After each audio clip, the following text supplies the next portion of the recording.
Assalamualaikum warahmatullahi wabarakatuh. Hai teman pemilih, apa kabar?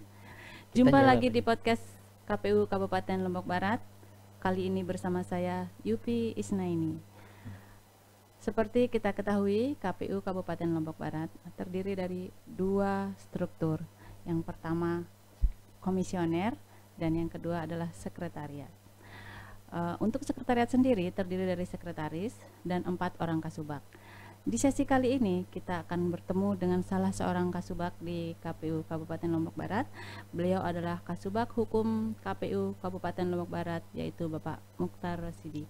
Assalamualaikum Pak, apa kabar? Waalaikumsalam, kabar baik, sehat selalu Mbak Epi. Alhamdulillah, kali ini kita coba-coba bincang-bincang dengan beliau. Di sini kita akan mencoba lebih akrab dengan Pak Mukhtar ya, dengan sosok Pak Mukhtar.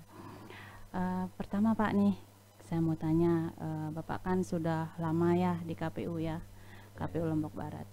Itu Bapak bisa enggak mengingat atau menceritakan sedikit sejak kapan sih Pak Mukhtar ini bergabung dengan KPU Lombok Barat? Silakan Ya, Pak. ini dia pertanyaan baru sekarang ini diajukan oleh Mbak Epi. Padahal saya sudah lama kerja di KPU, baru sekarang ada pertanyaan presenter yang seperti ini. Luar biasa ini ya. Terima kasih Mbak Epi. Ya. Saya bekerja di KPU itu sudah puluhan tahun. Mungkin 11 tahun hitungannya dari tahun 2009 bulannya Juli kalau salah itu pada saat pemilu presiden waktu SBY menjabat gitu. Ketika itu saya sejak dilantik ya, sejak dilantiknya itu paginya itu langsung terjun monitoring kalau nggak salah itu seingat saya di lapangan, dan kaget apa yang saya harus lakukan. Memang malamnya itu saya meraba-raba seperti apa tugas di KPU itu, tapi ternyata tidak jauh berbeda dengan apa yang saya lakukan di kantor sebelumnya di Departemen Kehutanan, yaitu di lapangan. Cara kerjanya, sistem kerjanya ada di dalam, ada di luar. Seperti luar saat itu saya kan langsung diminta untuk bertugas di lapangan di tingkat kecamatan, itu PPK namanya, kantor apa itu ya, PPK. Beda PPK dengan ya. PPK-nya Ya, KPU Pak ya? ya beda. Jadi kalau PPK-nya di kehutanan itu yang menetapkan anggaran yang dipakai untuk patroli polisi hutan itu Mbak Epi. Kalau di sini PPK ada dua juga ternyata, PPK yang di dalam itu yang untuk ngatur program kerja Komitmen. ya, komitmen itu, Dan sama yang PPK kedua penyelenggara yang di tingkat kecamatan. kecamatan. Sehingga saya langsung mengetahui saat itu cara kerjanya di KPU ya memang agak berbeda, tapi dalam sistemnya kerja secara tim itu sama seperti yang kantor dulu di kehutanan Mbak Epi. Mungkin seperti itu Mbak Epi Seperti itu ya Pak. sekilas ini. Jadi kan Bapak dilantik pagi hari ya. Pagi hari Bapak dilantik. Ya. Dilantiknya di KPU provinsi Pak ya. Dilantiknya di kantor dulu waktu masih, sekarang jadikan epicentrum itu. Dulu dikontrakkan ya. Saya betul, juga merasa kaget waktu itu, kantor KPU itu kantor apa? Ya. Ini kok bisa ada pelantikan atau seperti ini atau seperti apa itu Pak bayangannya? Ya, saya kaget Mbak. Kok jabatan di KPU setingkat saya hanya ya S1 gitu. Kok pelantikannya sampai ngundang bupati, Pak Bupati dan semua aparat diundang, termasuk Dandim. Itu saya mulai stres sejak itu Mbak. Stres merasa, itu iya, agak stres. Apakah saya apa kira-kira tugas yang akan saya kerjakan besok ini sehingga pelantikannya luar biasa seperti ini. Ada perayaan macam terop dan segala, kayak pejabat tinggi lah. Itu pas acara serah terima ya Pak? Serah terima iya, jabatan. betul, acara serah terima yang dibarengi oleh apa namanya, penyerahan sertifikat itu apa namanya, pelantikannya itu. Waktu itu bersama Pak Rojak yang sekarang tugas di KPU Lombok Utara, terus Pak almarhum Morang itu Situmorang, Mundar situ. Mundar ya, Mundar Situmorang. Yang keempatnya Pak Mardi yang baru kemarin pensiun. Betul, betul. Nah, jadi saya sekarang mungkin ini sudah waktunya akan menyusul beliaunya. Ini Pak Mardi luar biasa juga perjuangannya di KPU. Iya. Termasuk saya belajar banyak pelaksanaan pemilu itu melalui Pak Mardi, Mbak Ebe. Ya, Jadi itu Mbak Ebe. Ya. Jadi Bapak sebentar lagi akan memasuki usia pensiun, Pak ya?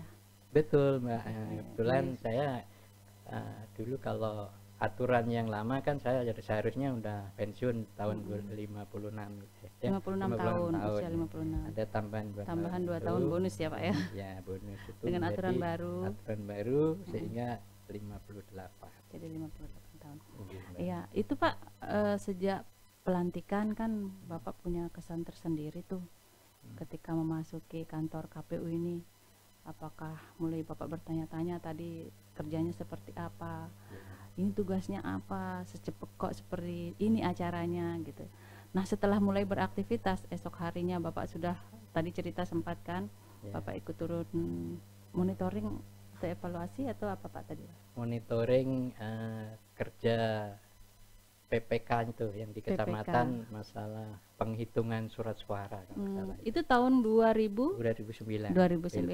Sedang mulai tahapan apa kira-kira? Tahapan Pilpres untuk penghitungan suara tingkat kecamatan. Tingkat kecamatan. Berarti memang sedang dalam proses tahapan pemilu ya, 2009. Ya itu kan ibaratnya kan itu menurut tahapan yang saya baca, saya ini sudah langsung terjun di pertengahan proses, Mbak. Nah, jadi proses pertamanya saya enggak ngikutin karena sudah diawali oleh petugas Kasubag yang lama sebelumnya. Sehingga prosesnya saya di tengah jalan itu langsung diberikan tugas untuk monitoring. Ya bertanya-tanya juga awalnya di kantor Samad masih asing sama keberadaan PPK dan sebagainya, mulai mengenal dan sebagainya. Kalau petugas KPU bagian subbag hukum apa kira-kira. Betul. Akhirnya disampaikan, oh iya hanya monitor Pak, nanti kalau ada kekeliruan dalam penerapan kenetralan, di sana kan ada Panwas dan sebagainya. Nah, seperti itu Bapak hanya menyampaikan, melaporkan ke tingkat kabupaten apa yang terjadi di tingkat kecamatan, begitu sarannya Mbak Ebe. Oh begitu. Ya, jadi Bapak tidak mengalami kesulitan ya, langsung aja mengikuti tahapan seperti arahan atau peraturan gitu Pak ya? Oh enggak Mbak, saya memang sambil belajar di ketentuan-ketentuan urut-urutan tahapan itu, dan teman-teman di lapangan antusias juga sama saya harus begini dan seperti itu, nanti seperti apa proses berikutnya. Saya langsung dikasih tahu, langsung praktek, dan akhirnya saya senang mengerjakan itu. Sehingga kan kalau pekerjaan yang kita kerjakan itu harus kita senangin dulu, kan? Saya udah seneng itu, wah nanti malah saya hari yang kedua ketiga itu saya udah menguasai, malah bisa ikut ngitung ada yang katanya surat suara tidak sah dan sebagainya, itu saya langsung bisa mengerti namanya. Seperti itu Mbak. Seperti itu ya. Kan Bapak sebelumnya bertugas di Dinas Kehutanan Pak ya? Ya betul. Nah kebetulan Bapak masuk di KPU. Ada enggak perbedaan iklim kerja yang Bapak rasakan selama di kehutanan dan di KPU itu, apa bedanya gitu? Apakah ada perbedaan? Kan tadi Bapak bilang sama-sama kerja di lapangan dan di balik meja. Nah, ada enggak perbedaannya Pak? Ya, perbedaannya ada, tapi hampir mirip-mirip Mbak. Seperti koordinasinya tingkat baik kecamatan maupun di desa maupun di tingkat kabupaten, itu kita selalu melibatkan lembaga lain. Nah, kalau di kehutanan juga itu kita libatkan kepala desa, kecamatan juga kan. Pada saat kita mau patroli memasuki wilayah hutannya itu harus juga memberitahu dulu sama aparat setempat. Kalau enggak itu kadang-kadang kita ada hambatan, Mbak. Di sana kita duluan dihadang dan sebagainya, itu membuat kita terhambat untuk melaksanakan tugas. Nah, seperti juga kalau di KPU itu ketika saya melaksanakan verifikasi parpol, termasuk ada pemilu yang perorangan tuh, Mbak ya. Nah, perorangan itu ya ada beda perlakuannya kan, yaitu harus dicocokkan. Kalau si A ini calonnya bener ndak didukung oleh orang ini, kita harus datangi itu walaupun ke gunung. Ya seperti itu, Mbak, itu hampir sama itu lokasinya yang kita datangi, bahkan kadang lebih sulit di KPU daripada Kehutanan. Ya kalau di Kehutanan kan kita difasilitasi patroli bersama dengan mobil, dengan ini kadang kita jalan kaki ke puncak itu ada penduduk satu orang, itu yang terdaftar harus ketemu. Misalkan hari itu dia bilang ke pasar, besok paginya kita harus datangin lagi, seperti itu. Nah, itu ada kesulitannya, hampir ada, sama-sama sulitnya ada juga, ada mudahnya juga. Kalau komplit kita sudah tahu sama kepala desa atau tokoh-tokoh yang ada di sana, kita harus sudah rangkul. Misalkan saya telepon gitu, Pak ada namanya orang seperti ini Pak, ini kebetulan ada partai yang mengakui bahwa dia istilahnya kalau di KPU itu calon pemilihnya di dapilnya. Oh iya Pak, saya kapan mau datang? Nah itu ada kemudahan seperti itu. Sama dengan pada saat patroli, Mbak. Nah itu ketika kita mau nyergap orang, mau naik ke hutan itu, kita udah tahu duluan tuh strateginya Pak Kepala Desa itu lewat sini, harus begini saya bertindak. Itu asiknya seperti itu, Mbak. Sama-sama asik di KPU juga ada asiknya, di Departemen Kehutanan dia di penyidik Polhut juga ada seperti itu, semua Mbak. asiknya Pak ya. Asik, ya. Ini betul-betul karena Pak Muhtar memang mencintai pekerjaan Pak ya. Iya, dua-duanya. Bahkan ketika saya masuk itu sudah 2 tahun berjalan, Mbak ya. Itu dari dinas saya itu kehilangan, dia bilang merasa kehilangan karena jabatan seperti penyidik itu jarang di sana, hanya berapa orang aja, karena itu pendidikannya mahal sekali itu. Ya 6 bulan di Bogor jadi itu 6 bulan dan tuh biaya banyak, terus tiba-tiba mutasi yang kemarin otonomi daerah itu, kita ketika fungsional itu mau dilimpahkan ke kabupaten tidak siap dan sebagainya. Agak-agak runya memang waktu itu. Nah, kita disuruh buat pilihan, tapi kita posisi untuk milih itu kita masih di hutan. Jadi yang kebetulan teman-teman yang di kota aja yang bisa memilih, dia milih pusat atau milih daerah itu. Kita udah tercatat di sana, ditulis masuk otonomi daerah. Saya sudah turun SK itu dan tidak bisa nolak, saya akhirnya di Lombok Barat saya jatuh, Mbak, gitu. Itu tahun 2009 Pak ya. Tanpa bisa menentukan pilihan apakah mau menetap di daerah atau ikut sebagai pegawai pusat gitu Pak ya. Betul ya. Jadi langsung aja Bapak terima SK ya. Ya, betul. Kemudian tiba-tiba Bapak besoknya dilantik. Ya dilantik dan menjabat di KPU itu juga seperti itu. Kejadiannya saya bahkan di 2 tahun yang terakhir itu ada permintaan dari kepala dinas, pinginnya kembali ke kesatuan untuk melanjutkan pekerjaan lama, karena dulu dibilang ada miskomunikasi, mutasi Pemda itu dari KPU dari koperasi ke kehutanan, dari kehutanan kok ke KPU. Nah, itu masih posisi transisi atau apa istilahnya. Bapak bukan di sana tempatnya. Saya udah di tes lulus di KPU ini, saya udah 2 tahun. Iya Pak, tergantung Bapak, kalau mau ditarik lagi. nggak bisa begitu ngatur pemerintah itu. Hmm. Saya sudah SK-kan di KPU, saya tetap saya sudah bisa jalan di KPU. Saya senang mengerjakan kerjaan KPU. Sudah tidak ada musuh-musuh lagi saya di hutan ya bilang gitu, Mbak. Sudah komitmen Pak Iya, berarti ya, komitmen sudah kita. nyaman gitu Ya, udah ngikut nyaman. ritme irama kerjanya di Teman-temannya KPU. udah kita apa namanya sehati semua, terus kita mau tarik lagi. Saya jangan nanti di kehutanan lagi menyesuaikan lagi sulitnya kayak apa itu pekerjaan di hutan ya bilang gitu, Mbak. Ya. Iya, iya. Ya, sekitar itu, Mbak, perbedaan sama kinerjanya mirip-mirip lah gitu. Mm-mm. Ada risiko seperti kalau di kehutanan backupnya juga polisi, Mm-mm. tentara. Kalau di sini juga gitu, bahkan sejak awal tahapan dimulai, kalau di KPU enaknya kita gagah di depan kantor udah didirikan apa namanya itu posko. Nah, kalau kehutanan kalau ndak kita jemput bawa ke hutan ikut dampingin ndak anu dia apa ndak apa bukannya ndak mau tapi prosedurnya kita harus lalui bersurat dan sebagainya itu, Mbak. Kalau cara kerjanya KPU sendiri Pak, Hmm. kita kan biasanya kalau dalam proses tahapan kan, Hmm. selama masa tahapan, cara kerjanya KPU itu kan bisa 24 jam tuh. Ya, ya.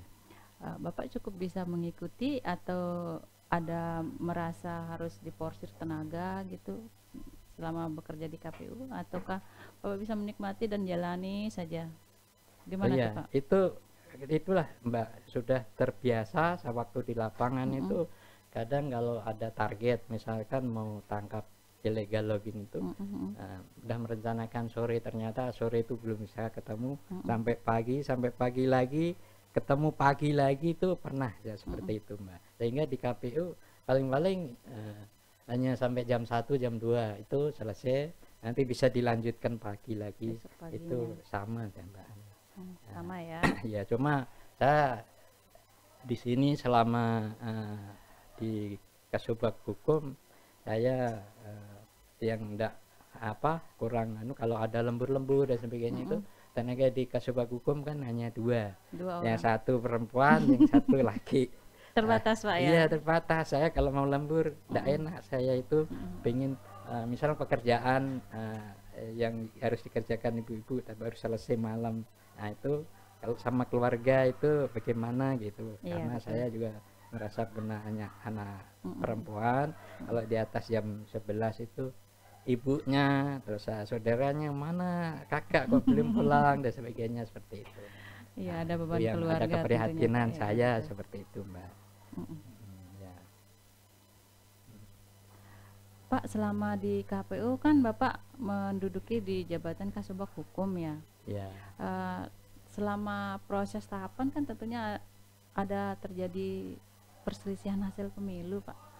Oh ya. Beberapa kasus mungkin Bapak yang menghadapi atau menangani, itu ada kesan-kesannya atau pendapat Bapak tentang itu? Ya, itu kesan-kesan saya terhadap ada yang tidak pas dengan keinginannya seperti pemilu pilkada pertama dulu yang saya alami di KLU itu. Kan belum ada KPU di sana di tahun 2010, Mbak, kan? 2010. Nah, saya sudah menjabat Kasubag Hukum saat itu. Nah, jadi begitu bupatinya udah ditetapkan, tahapan mulai awal memang kita mengikuti, pulang pergi dari Mataram dari Lombok Barat ya ke KLU, itu pulang balik. Nah, ketika ditetapkan akhir penghitungan suara itu, salah satu yang menang waktu itu kalau nggak salah Pak Johan Samsu itu. Saya masih ingat itu lawan anunya itu kalau lawan Politiknya ya lawan pemilihnya itu si Pak siapa namanya, Pak Nurjati kalau salah ya. Kalau Raden masih ingat. Nurjati. Nah, seperti itu dia hanya selisih berapa gitu. Ya, pinginnya diluruskan di Mahkamah Konstitusi. Ya, akhirnya kita itu kasus pertama Pak yang ya, Bapak hadapi setelah duduk kasus di pertama ya.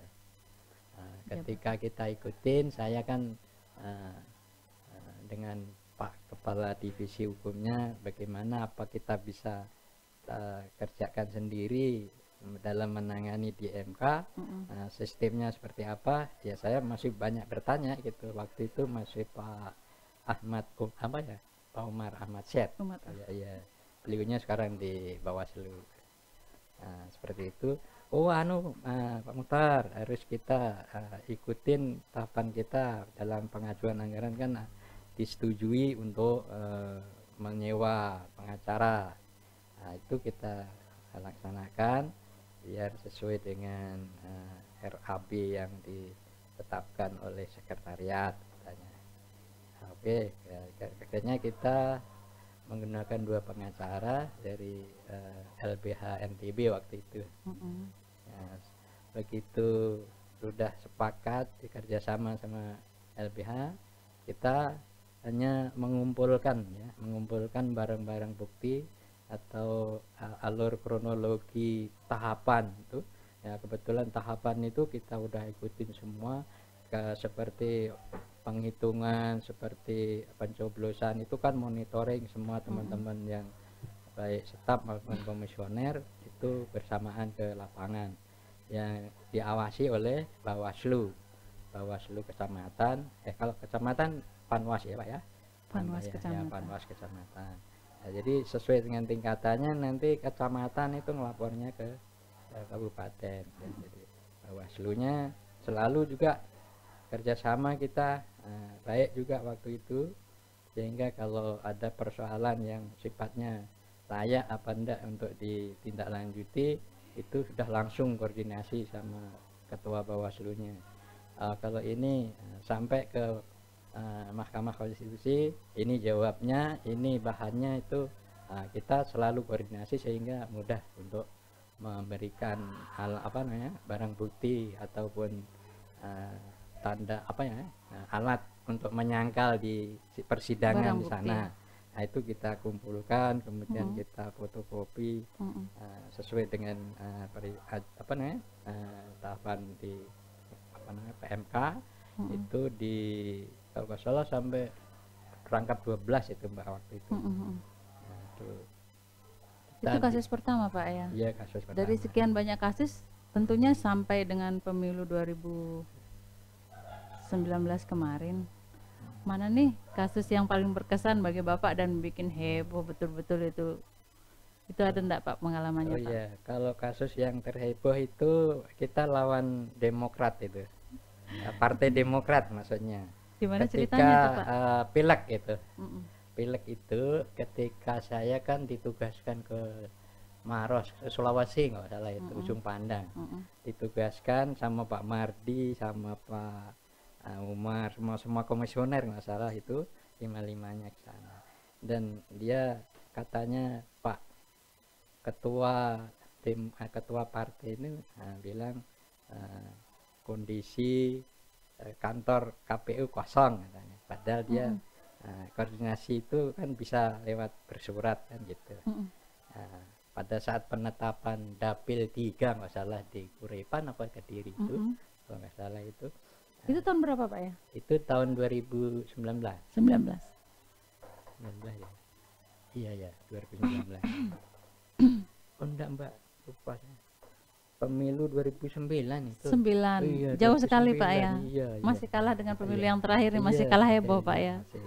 Gimana tuh Pak ceritanya? Iya, ketika kita rapat di aula sini kantor, ya mereka marah-marah karena dia bilang tidak di pemberitahuan sebelumnya kalau memang tingkat 30% itu tidak terpenuhi. Keterwakilan. Ya, keterwakilan 30% itu bisa mempengaruhi putusan KPU untuk lolos yang tidaknya dalam DCT. Dalam DCT itu.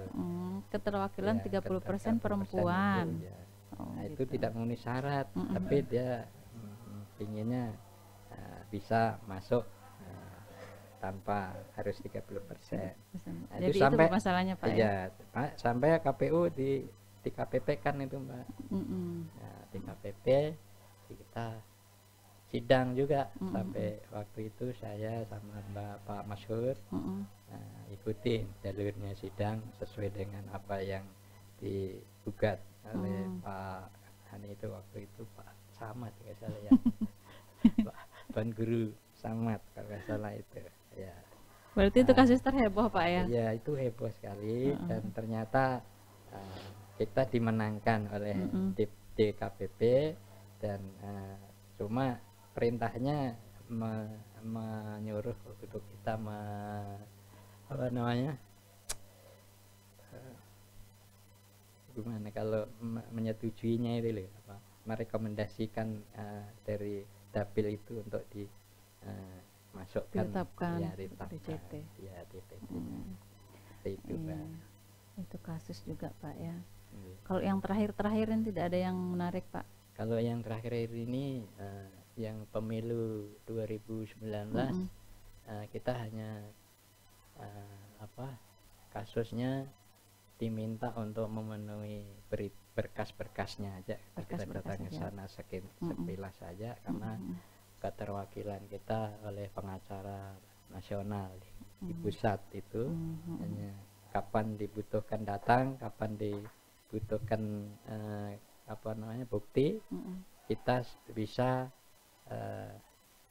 dari Lombok sini bisa, dan bahkan sempat kita sidang sidang online itu di Unram nggak salah itu ya, seperti itu Pak. Iya. Pak, apa sih yang paling menarik di KPU menurut Bapak Pak? Selama pengalaman itu yang paling berkesan di Bapak itu apa? Ya. Selama mungkin apakah itu dalam tahapan ataukah itu non tahapan? Bapak kan cukup lama nih di KPU. Ya. Bapak pasti punya pengalaman yang paling bikin Bapak berkesan itu. Ada enggak kira-kira? Ya, paling berkesan saya ya baik cara sistem kerjanya di sini sama teman-teman Bawaslu, teman-teman dari kepolisian, dari TNI, dari internal kita sendiri itu luar biasa tim ya bekerja secara timnya itu udah terbagi masing-masing, ini ngerjain ini sampai ini sesuai dengan voksinya, terus semua jalan dengan baik. Itulah yang saya senengin gitu Pak. Ya mirip juga di Polhut juga gitu, sesuai jenjangnya dibagi tugas secara tim itu kesannya baik-baik saja seperti Alhamdulillah itu Pak. Nah itu kan sukanya tuh Pak. Nah kalau dukanya atau yang kurang Bapak kurang berkesan gitu, apakah ada? Kan tidak semua hal sempurna kan Pak ya. Pasti ada yang baik, ada yang juga kurang baik. Nah mungkin Bapak punya pendapat kurang baik atau kesan kurang baik di sini, mungkin bisa menjadi koreksi kita bersama di KPU ini supaya kita mungkin lebih baik lagi ke depan. Mungkin ada Pak? Ya kurang baiknya itu kadang-kadang dari pihak luar itu kan seperti Bawaslu, seperti teman-teman di lapangan kalau koordinasi ke kantor KPU kan kadang-kadang gimana ya, ada hal-hal yang di luar dugaan seperti pengaturan waktu gitu lah, jarak seperti kita kalau ada masalah yang dituduhkan oleh KPU gitu ya, tuduhkan KPU yang ternyata bukan tidak kita lakukan faktanya gitu kan. Nah, seperti melakukan LSM atau apa itu melalui Bawaslu, KPU seperti ini, hoax gitu Pak ya. Nah, ternyata itu hanya hoax. Nah, tapi setelah kita jalani kita verifikasi, toh akhirnya bisa tuntas juga, tapi kita keringat dingin menghadapinya itu walaupun selama prosesnya hanya, Pak ya. Ya prosesnya itu yang kita buat heboh, kita gemetar, bahkan sampai kadang-kadang kita kurus Pak, pernah saya. Iya pernah gitu. Iya, pernah mikirin itu. Itu kalau boleh tahu kejadian apa itu Pak ya? Kejadian di Tata Usaha Negara waktu itu, kasusnya siapa ya, saya lupa itu Mbak.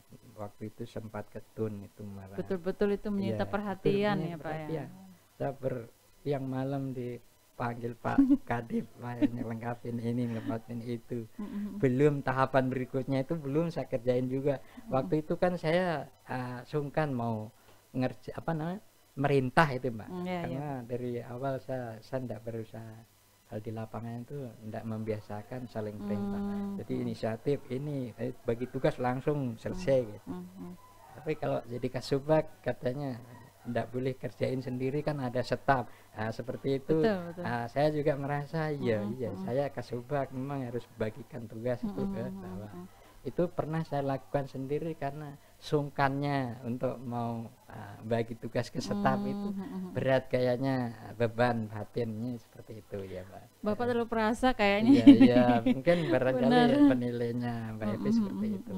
Itu sempat saya dibilang tukang sate gitu pernah itu Mbak. Seperti apa ya, manajemen tukang sate ya, mungkin gitu Pak ya, pendapatnya seperti itu. Itu segala-gala mulai dikerjakan sendiri kan. Iya, tapi begitu saya nyoba ternyata ayo Pak Jun, ayo Mbak Evi, ternyata tuntas kok. Waduh, kalau kenapa enggak dari dulu saya seperti ini, saya udah susah sendiri. Kalau beban berat saya karena gini Mbak, kalau ada salah sedikit aja kan saya bukan Mbak Evi, betul. Itu seperti tanggung jawabnya tetap kembali ke zaman Pak Sekretaris yang dulu kan seperti itu. Ya kan pekerjaan Pak Muhtar itu harus tuntas itu. Iya. Nah, seperti di rapat-rapat di hotel-hotel itu Mbak kan. Kalau pagi itu belum ada bahan yang ada di depan saya itu saya merasa udah nggak bisa tidur itu Mbak itu. Ya kalau apalagi komisionernya zaman yang dulu itu antusiasnya, kalau mana yang belum selesai, mana ini, itu saling ingatkan, itu bagus Mbak ya. Seperti itu. Alhamdulillah. Ya mudah-mudahan teman-teman yang sekarang ini sama nanti bisa berubah. Nah sekarang kan Bapak sudah ada pengalaman kan ya, duduk sebagai menjabat Kasubag Hukum. Itu sudah dari awal, dari lama kan, dari sejak Bapak dilantik. Tips Bapak ini selama menjabat ini kan dalam memimpin, membimbing staf di bagian hukum itu pasti ada pengalaman kan Pak. Pasti ada juga mungkin suka dukanya di situ. Apa sih kendala Bapak selama ini? Dan tips apa sehingga Bapak sukses menghadapi kendala itu dan berhasil membimbing staf hukum sampai sejauh ini Pak? Ya, itu pengalaman saya yang seperti tadi itu. Awalnya saya mau merintahkan staf itu ada keraguan karena kesalahan tuh ujungnya ada pada saya pribadi, nanti pasti saya yang diubek-ubek sama pimpinan kan.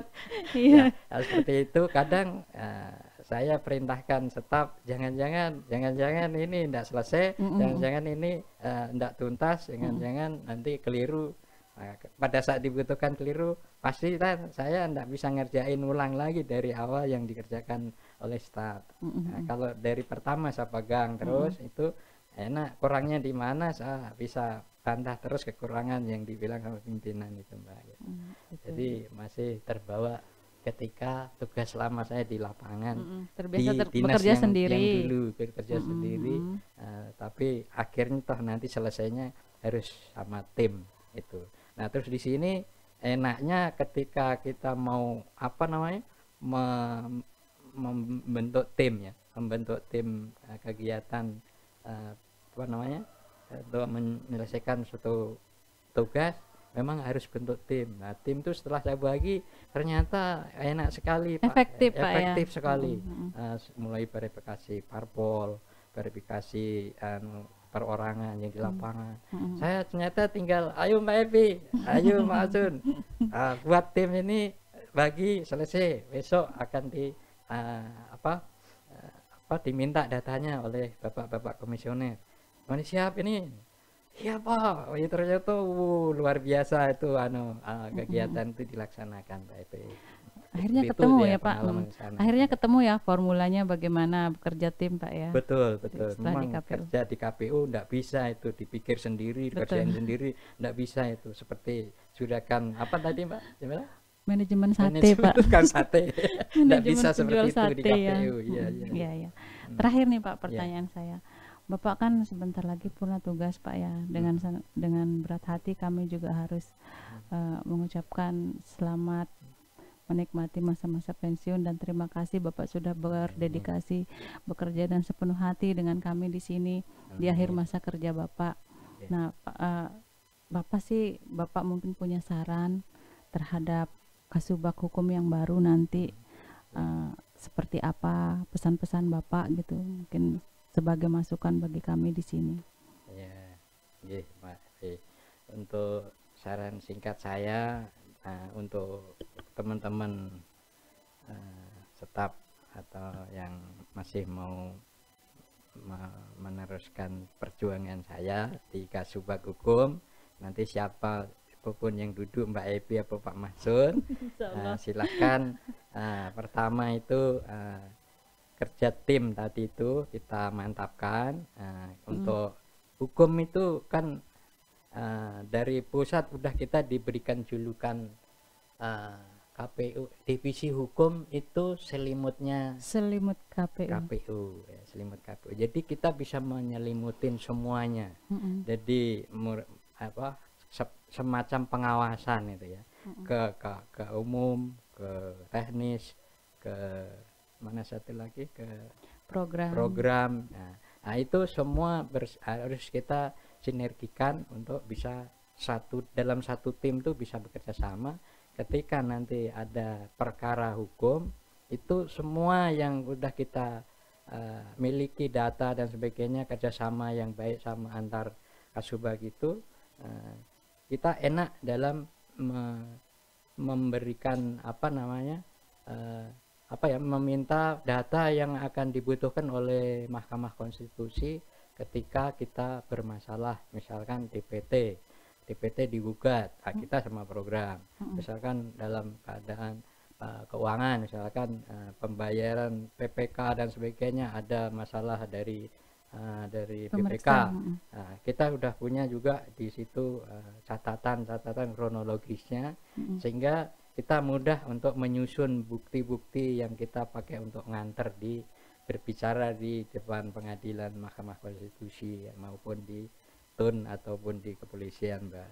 Nah, seperti itu saran saya, nanti bisa lebih kompak lagi dalam membentuk timnya, sesuaikan personilnya yang mumpuni untuk bisa diajak kerjasama.